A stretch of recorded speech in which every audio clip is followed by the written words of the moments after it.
Is your story the exception to the rules? No. Video over. Just kidding. The truth is, most stories aren't the exception, but yes, there are times when breaking the rules works. The tricky bit is knowing when it actually serves your story or when it's just your ego misguiding you. That's exactly what I'll show you in this video. The problem is you've probably found yourself in one of two places. One, you tell yourself the rules don't quite apply to this story because you're doing something different here, something unique. You don't see how it fits into any usual kind of mold. But no matter how true that may be, it's causing your readers to check out or get lost in confusion. You might see how your choice serves the story, but you're not delivering it in a way that serves your readers. Or two, you've checked this ego so thoroughly that you try to follow writing advice a little too rigidly. You see where you need to diverge from some rule at a certain point, but hesitate. You know you shouldn't, but you can't see how to make your story work if you don't. Then you wonder if your story even works at all. When I coach authors through this, I see both extremes, and neither approach works because the rules aren't really rules at all.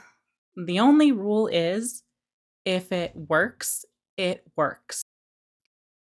But here's the catch: what works isn't necessarily for your own whims to decide when it comes to crafting a marketable book meant to reach readers.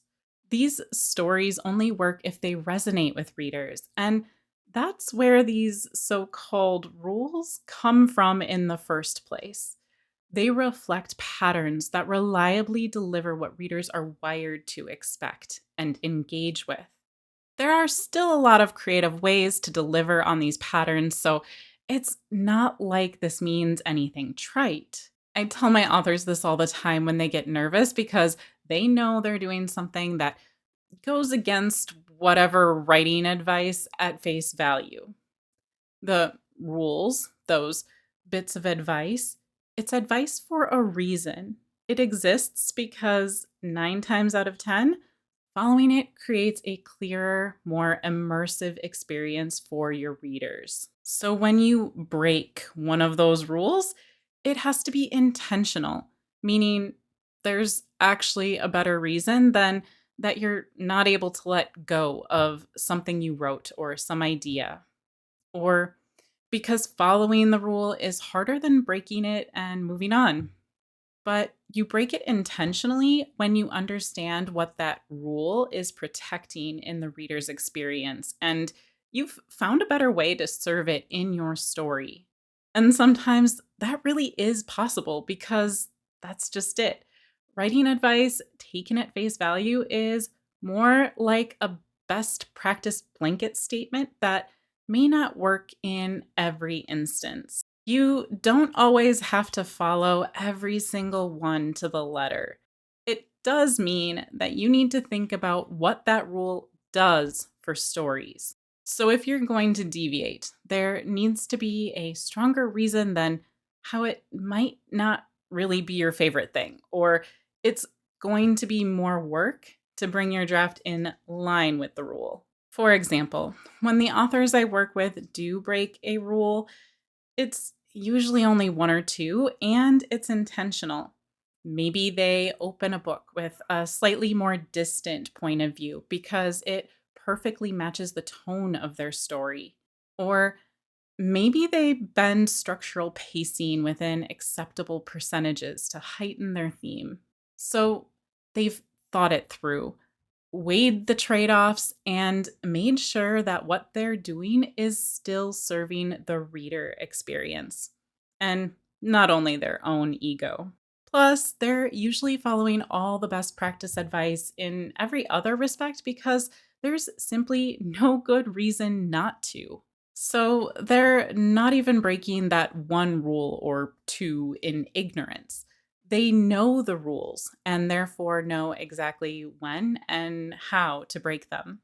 So, how can you know when breaking a rule is actually helping your story instead of hurting it? Here's where I come back to my three keys to reader enchantment framework: expectations, enlightenment, and experience. One, expectations. Rules often exist to help you meet reader expectations. That includes things like pacing, scene structure, and keeping point of view consistent. But it also includes market expectations for your genre. When you break a rule, ask yourself, is this still delivering the pattern readers are wired to predict and need for the story to feel satisfying? Brain science backs this up. Studies show readers' brains constantly simulate intentions and outcomes, tracking nested goal hierarchies at both the scene and story level. Rules like stick to one point of view at a time or keep rising action escalating toward a climax exist because they support how readers build and update those predictions. Break them in a way that doesn't better serve these expectations, and you break the story's internal logic for the reader, or even the type of story they wanted to read. Two, enlightenment. This is your story's ley line, it's thematic truth. A lot of writing advice points you toward delivering that truth clearly. Avoid deus ex machina endings, don't overuse exposition, and make sure your character arcs resolve thematically. If you break one of these rules, it should be because you've found a stronger way to highlight your core truth, not because it's easier than wrestling your draft into shape. The science behind this is that readers use memory and meaning making networks to connect story events to bigger truths. Cognitive research shows that when a narrative pays off thematically, readers engage brain regions linked to reflection and autobiographical memory.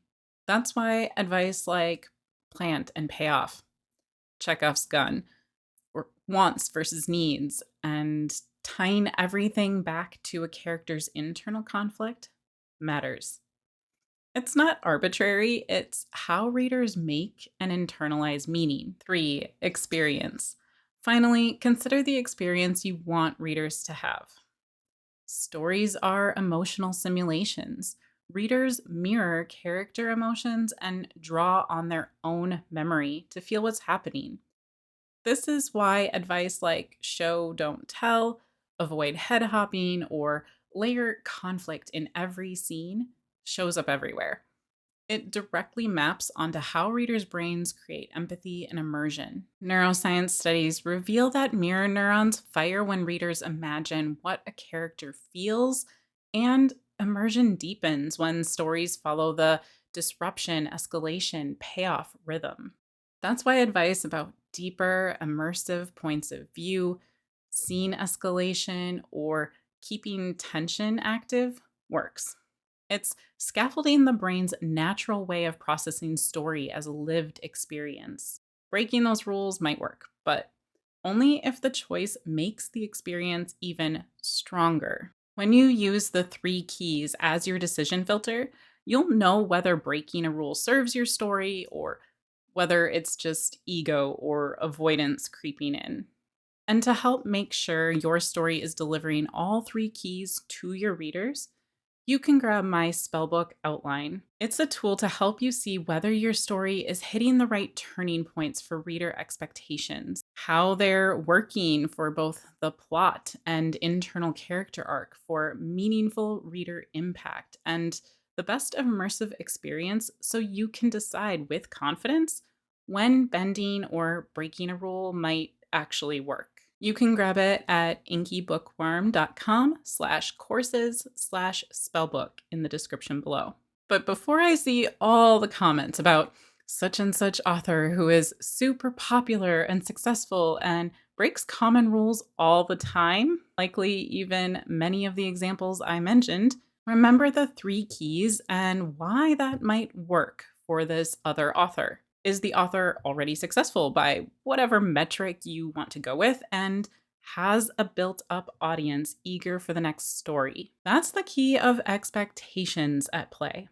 They know well what their audience wants, and Maybe going a little rogue totally works for that audience. The readers may even be in on such shenanigans. Think of Easter eggs that might not pay off until another whole series in a connected universe, for example. Even when such an author breaks a rule poorly, they're still likely delivering on the more important expectations their readers trust them for. Their audience knows what they're going to get in terms of tone, genre, and payoffs, so they'll often stick around through a clunky moment or a risky choice because they know the author always delivers in the end.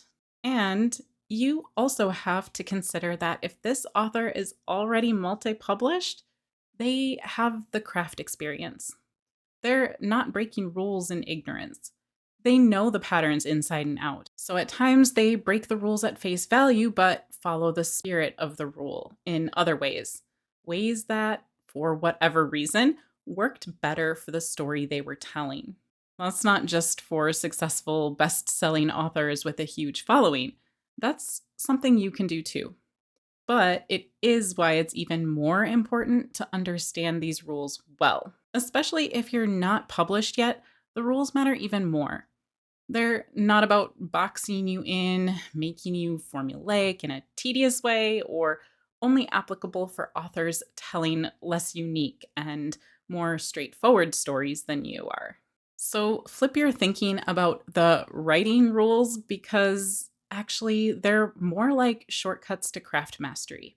They capture the best practices that reliably create immersion and impact. Once you understand them, you'll know when breaking a rule actually makes your story stronger, and you'll have the confidence to do it well. So, if you want the freedom to break the rules, the fastest way there is to first learn them deeply. I'm curious about this, so let me know in the comments what rules do you chafe against, even if you know it's probably a good rule to follow. Or what piece of writing advice is one of your favorites? Because there actually are some rules or oft told pieces of writing advice that are truly terrible, and some that you really do need to know. So before you head off to bend or break any rules in your own story, there's one in particular you absolutely cannot get away with breaking if you want your readers to care. It's the foundation underneath every great story, no matter the genre. That's what I'll show you in the next video, so click over to that one on your screen now.